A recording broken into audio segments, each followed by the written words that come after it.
Cuman 7 orang.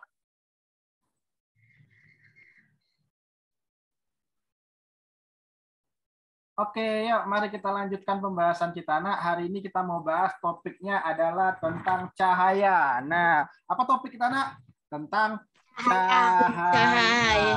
Iya, cahaya. Cahaya. Ini nanti kita mau bahas soal KSM tahun 2019 sebenarnya. Nah, apa namanya tuh cahaya itu punya sifat-sifat. Yang namanya cahaya punya yang namanya sifat-sifat. Sifat-sifat cahaya itu apa aja sih? Pertama, oh ya, kalian pernah main senter nggak? Main-main laser, senter kayak gitu pernah? Pernah main senter? Pernah, Pak. Oke, senter Pernah, itu Pak. kalau misalnya Pernah, Pak. kalau misalnya kalian senterkan sebuah benda atau katakanlah senternya apa si senternya dihadapkan ke cermin misalnya. Kira-kira sinarnya ngapain kira-kira? Cahayanya ngapain? Dipantul, benar kan? Oke, berarti salah satu sifat cahaya yang pertama cahaya bisa dipantulkan. Ingat ya. Salah satu sifat cahaya yang pertama adalah cahaya bisa dipantulkan. Nah, yang kedua, cahaya bisa diapain? Yang kedua, pernah nengok nggak? Misalnya, nah ini ada sebuah gelas. Gelasnya kemudian diisi air. Ada pensil, pensilnya lurus. Tapi Dibiaskan. ya, ketika kita masukkan ke dalam air, dia patah. Nah, ini namanya pembiasan cahaya. Berarti cahaya itu yang kedua bisa dibiaskan. Kayak gitu. Sekarang saya mau tanya, kenapa benda bisa dipantulkan? Kenapa benda bisa dibiaskan? Nah, kalau misalnya pemantulan, kenapa benda bisa mengalami pemantulan? Karena kenapa benda mengalami pemantulan? Kenapa cahaya mengalami pemantulan? Karena cahaya mengenai bidang. Jadi nanti cahaya itu nanti ketika mengenai bidang, dia akan mengalami pemantulan. Nah, pemantulan itu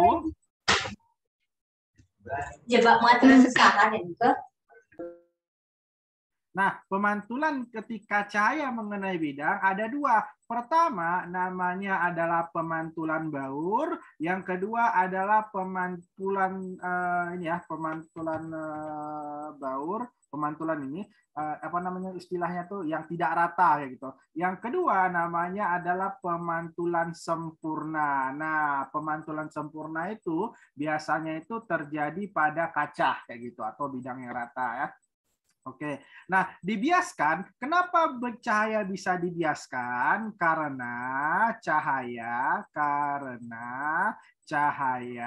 melalui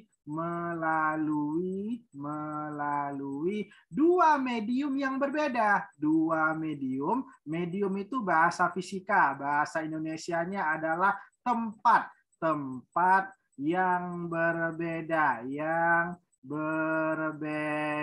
Contohnya apa Bang Ipul? Contohnya gelas tadi. Kalau ini gelas, ini kan ada air, Nak. Terus kemudian ini berarti udara. Ketika ada misalnya pensil kita masukkan kemari, dia akan patah. Kenapa? Karena ada medium yang berbeda. Satu medium namanya udara, satu medium namanya adalah air. Ingat ya. Oke, nah yang ketiga, cahaya itu bisa diapain? Yang ketiga, ternyata cahaya bisa diuraikan. Diuraikan maksudnya gimana Bang Ipul? Diuraikan misal seperti ini, Nak. Nah, misal, kalau misalnya ada sebuah prisma tuh Nak, kayak kaca-kaca kayak gitu, ada cahaya putih yang masuk ke sini, Nak. Ada cahaya putih yang masuk ke prisma. Ketika keluar dari prisma, dia akan terurai. Nah, menjadi warnanya adalah mejiku hibi niu. Mejiku hibiniu. Apa itu me? Me itu adalah warna merah. Jinggi itu apa? Adalah warna jingga. Ku itu warna apa? Warna kuning. Hi itu warna apa? Warna hijau. Bi itu warna apa? Warna biru. Ni itu warna apa? Nila. Itu warna apa? Warna ungu. Kira-kira seperti itu, nak ya. Nah, untuk topik KSM dari 3 tahun terakhir itu topiknya di sini. Cahaya itu bisa dipantulkan, cahaya itu bisa dibiaskan, dan cahaya itu bisa diuraikan. Emang selain ini ada lagi Bang Ipul, sifat-sifat cahaya. Ada 3 lagi. Yang keempat itu cahaya bisa dipadukan. Bisa dipadukan, tapi ini nggak masuk untuk KSMMI, cuman sekedar tahu saja ya, saya kasih tinta merah, sekedar tahu saja. Kalau yang hitam itu masuk ke soal kayak gitu. Dipadukan maksudnya gimana Bang Ipul? Jadi nanti ada misalnya 2 buah celah, 2 buah jarak kayak gitu, ada cahaya di sini, ada cahaya juga di sini. Ketika 2 cahaya digabung menjadi satu, ciu-ciu, nanti akan muncul pola terang gelap kayak gitu. Nah, ini ya. Nah, selanjutnya cahaya itu bisa diapain? Cahaya itu bisa dilenturkan. Nah, cahaya bisa dilenturkan. Yang keenam, cahaya bisa diapain? Ternyata cahaya itu bisa dikutupkan. Nah, ingat nak, kalau yang ini sekedar tahu boleh. Tapi kalau yang nomor 1, 2, dan 3 itu mesti paham maknanya. Sifat-sifat cahaya ada berapa nak? Ada 6. Yang pertama, cahaya bisa diapakan? Cahaya bisa dipantulkan. Yang kedua, cahaya bisa diapakan? Cahaya bisa diapakan? Dibiaskan. Oke. Yang ketiga, cahaya bisa diapakan? Bisa diuraikan. Saya mau tanya, kapan cahaya bisa dipantulkan? Ayo. Ketika cermin. Ketika cahaya mengenai bidang. Nah, kenapa cahaya bisa dibiaskan? Karena cahaya melalui 2 medium atau tempat yang berbeda. Kenapa cahaya bisa diuraikan?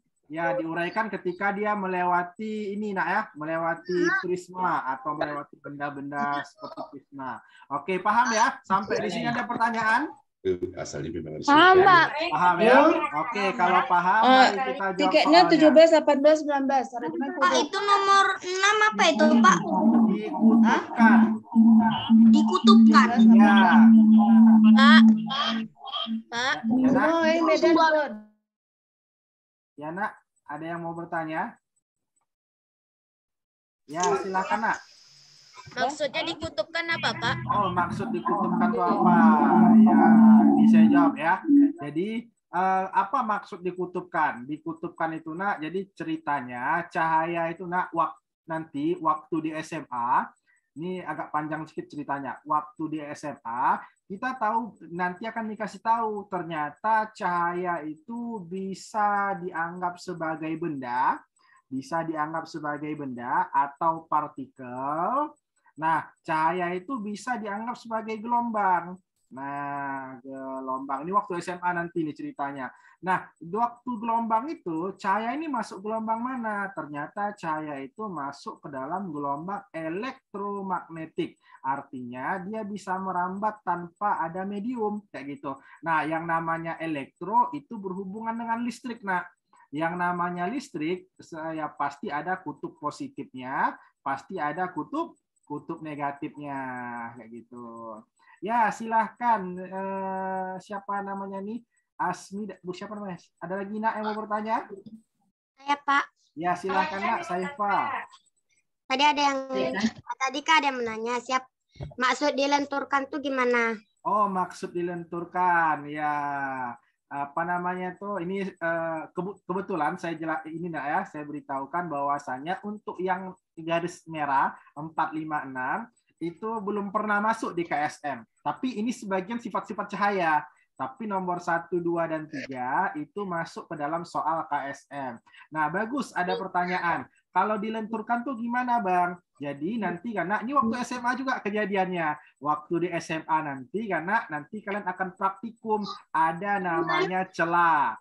Di sini saya buat ada namanya celah. Celah itu seperti apa, Bang? Seperti sisir. Seperti sisir kayak gini, nah. Pernah dapat sisir kan? Nah, lalu cahaya itu nanti kan, ketika cahaya itu ditembakkan, cucu kayak gitu kan. Nah, nanti dia akan lentur. Ini namanya bidang ya. Ini namanya bidang akan lentur ya. Nah, akan ada yang belok kemari, akan ada yang belok kemari, akan ada yang belok kemari, lentur ya, nggak lurus lagi kayak gitu. Nanti akan ada pola terang gelap namanya. Ini terang, ini gelap, ini terang, ini gelap. Kira-kira polanya seperti itu. Tapi untuk nomor 4, 5, dan 6 itu nanti tidak sejauh ini belum diujikan untuk level KSMMI. Tapi untuk level nomor 1, 2, dan 3 itu masuk.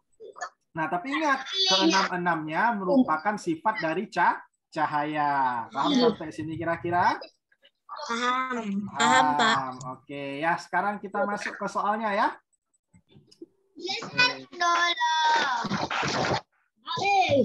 Daud. Habis, geser ke Mbappe.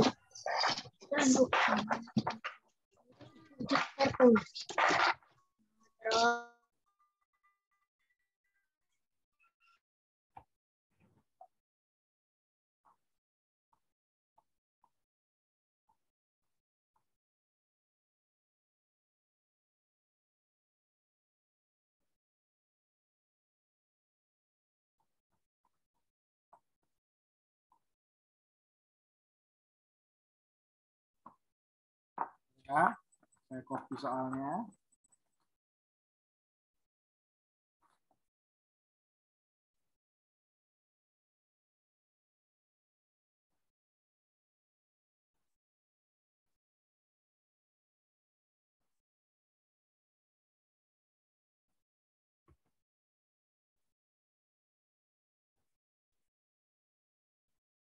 Nah, ayo kita bahas. Kira-kira siapa yang mau baca soalnya, Nina?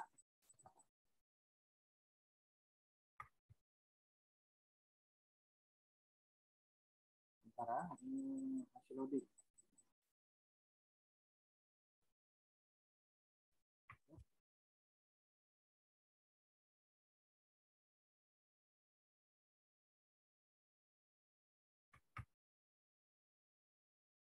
Oke.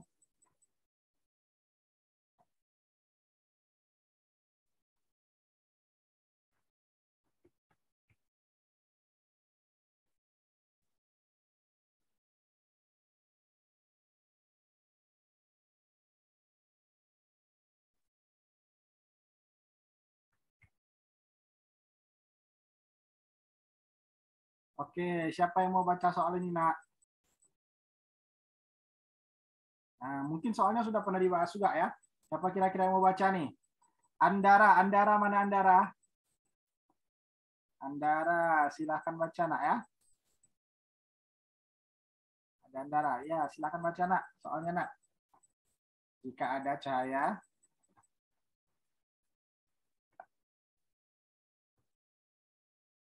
Bisa Andara? Ya.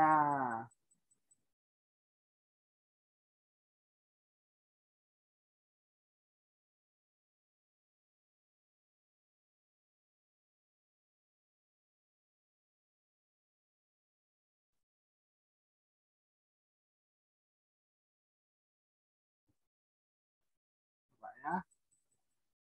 Ini saya. Oke, coba baca Andara.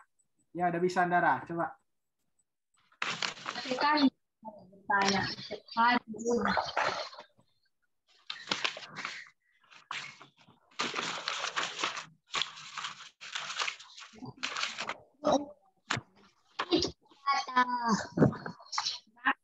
Abang. Oke, nah, ya apa namanya tuh? Ya, boleh. Oke, nah, ayo kita bahas yuk. Nah, sekarang mungkin sudah pernah dibahas nih kan sama guru-gurunya kan, tapi mungkin saya mau ngecek nih karena saya kemarin ini soal 2019, tahun 2021 saya kan juga ngajar kan ke SM kan. Ternyata banyak yang salah jawab kayak gitu. Mari kita sama-sama periksa ya, kita benar atau enggak kayak gitu.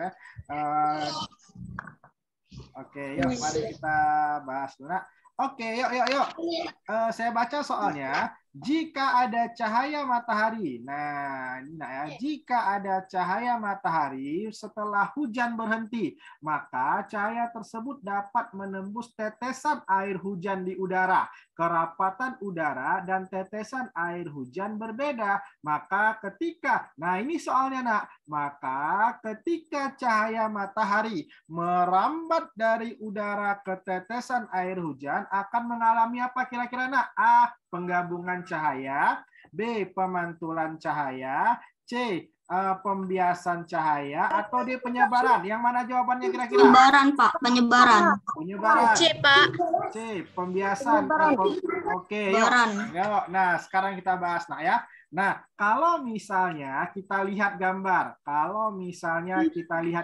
gambar ini tentang apa nak? Tentang Pelangi. Pelangi, benar, tentang pelangi. Kenapa bisa ada pelangi? Karena ada penguraian atau penyebaran cahaya. Karena ada penguraian atau penyebaran cahaya. Maka sekilas kalau kita lihat gambar ada pelangi, tentu kita akan menjawab penyebaran cahaya. Tapi ingat, apa yang ditanya? Yang ditanya adalah ketika cahaya matahari, ada cahaya matahari nak, merambat dari udara nak, merambat dari udara ke tetesan air hujan, tetes air hujan. Kira-kira nak ada dua medium yang berbeda kan? Iya. Ya, kalau ada dua medium yang berbeda berarti dia mengalami apa kira-kira? Dibiaskan, Pak. Pembiasan, Pak. Nah, maka jawabannya adalah yang C. Penyebaran. Kalau penyebaran apa namanya tuh? Betul, ini tentang kalau ditanya tentang pelangi. Pelangi terjadi karena apa? Karena penyebaran cahaya. Tapi kalau pertanyaannya ketika cahaya matahari merambat dari udara ke tetesan air hujan mengalami apa? Maka jawabannya adalah mengalami pembiasan cahaya. Nah, kira-kira. Bentar ya, ada yang masuk. Ada pertanyaan kira-kira? Sebelum kita... Tidak, oke. Kalau tidak, kita lanjutkan ya. Bentar ya, saya balas WhatsApp. Soalnya, apa? Jangan video.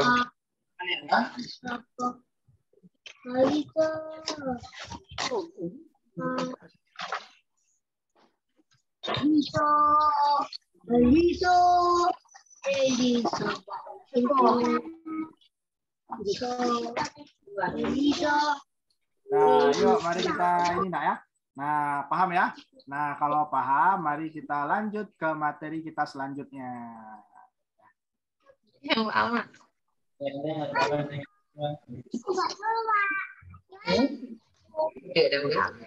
Ada yang nyanyi. Iya, apa-apa.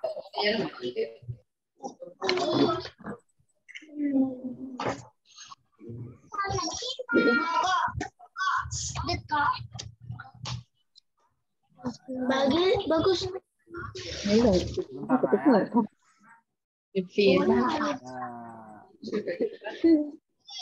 Menyamai sebenarnya bahasa hatinya yang basah. Ikut internet.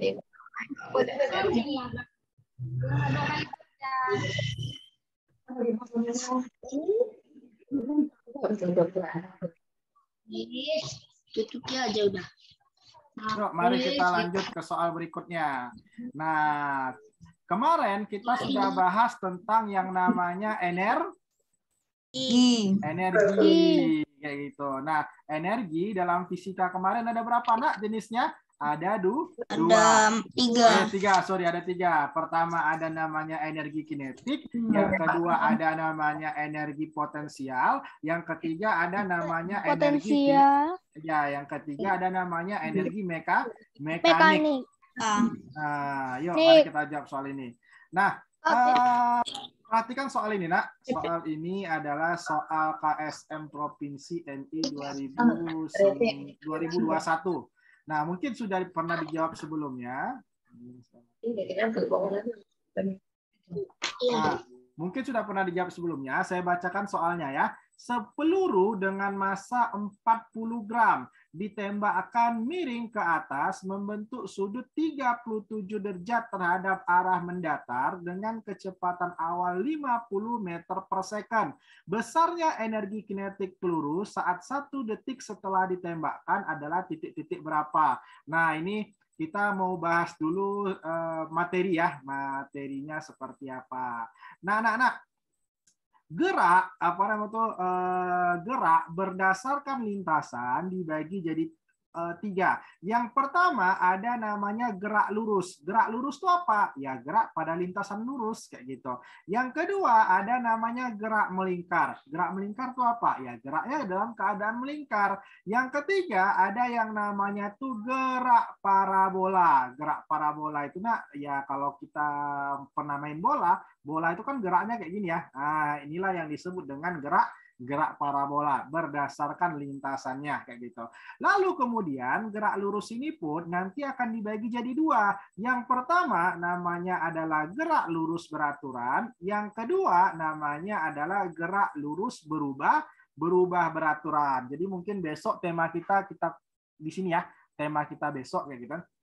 Nah, Bang, soal ini gimana? Soal ini nak sebenarnya itu level untuk anak semester 1, level soal ini ya, semester 1 perguruan tinggi negeri yang ngambil mata kuliah pendidikan fisika atau ini ya, atau fisika kayak gitu ya, materi dasar lah bisa dibilang.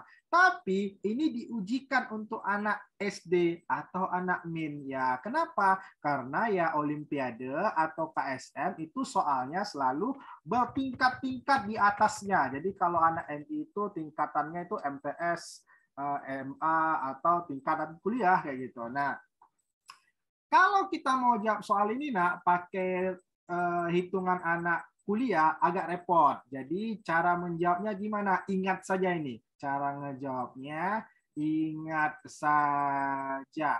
Nah, ini soal memang dirancang untuk anak MI dengan angka-angka yang mudah, dengan angka-angka yang mudah, angka-angka yang mudah. Nah, ingat nih nak ya. Ketika ingat, kalau ada kata ketika berarti hanya berlaku di kasus ini. Ketika sudut pada gerak parabola, gerak parabola itu nama lainnya adalah gerak peluru. Namanya ketika pada gerak parabola atau gerak peluru, sudut elevasinya 30 derajat, sudut elevasi 30 derajat, 37 derajat, dan kecepatan awalnya 50 derajat, kecepatan awalnya 50 meter per sekon, maka ada kata maka ya, maka energi kinetiknya pada saat 1 detik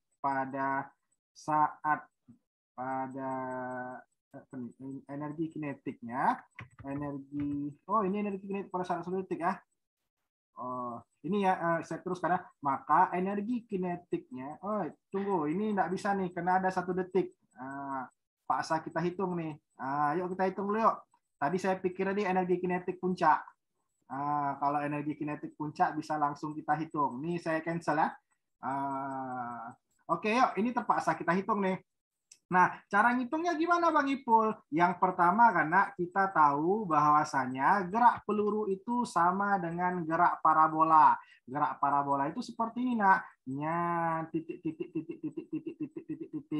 kayak gitu kan. Nah, gerak parabola ini nanti misal di sini ada yang namanya V0 atau kecepatan awal. Di sini nak ada namanya V0x. V0 pada sumbu X. Kayak gitu. Nah, dan di sini ada namanya V0Y. V0 pada sumbu Y. Kayak gitu. Nah, ini sebelumnya kalian sudah pernah dapat belum materi gerak lurus beraturan sama gerak lurus berubah beraturan? Nah, sebelumnya? saya tanya loh, ini kayaknya agak berat nih kalau misalnya belum ada konsep dasar. Oh, sebelumnya sudah pernah dapat materi gerak lurus beraturan di sekolah sama gerak lurus berubah beraturan? Udah, berarti bisa connect ya. Nah, nanti kalau misalnya nggak connect mungkin di babak kedua kita lanjutkan. Ya. Nah, lalu kemudian antara fenol sama fenol X ini nanti kan ada sudut. Nama sudutnya kita beri nama sudutnya adalah theta. Nah, ingat, setiap yang mengapit sudut gunakan cos. Setiap yang mengapit sudut, yang mengapit sudut gunakan cos. Gunakan cos. Sisanya menggunakan sin. Ingat ya, setiap yang mengapit sudut gunakan cos. Sisanya berarti menggunakan sin. Misal nak, saya buat seperti ini nak. Ada kecepatan fenol di sini besarnya 10 meter per second. Di sini saya buat sudutnya 30 derajat. Saya uraikan nak. Satu namanya fenol Y, satu namanya fenol X. Sekarang saya mau tanya, apa rumus untuk mencari fenol X? Fenol X sama dengan, ingat, setiap yang mengapit sudut gunakan cos. Sisanya menggunakan sin. Yuk. Antara V dengan X ada sudut enggak?